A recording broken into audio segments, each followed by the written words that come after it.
Dalawang magkahiwalay na insidente ng voluntaryong pagsuko ng baril ang naitala sa Sulu at Cagayan bilang bahagi ng kampanya laban sa loose firearms.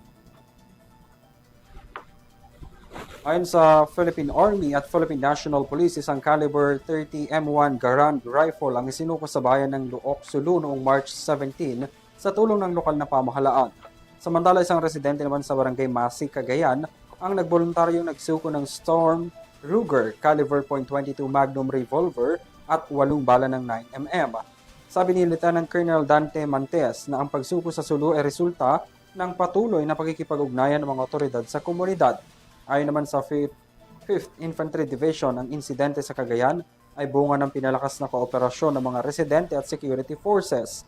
Dagdag pa ng mga opisyal, ang mga ganitong hakbang ay nagpapakita ng pagbawas ng impluensya ng mga armadong grupo at pagbigay o pagtibay ng suporta sa kapayapaan.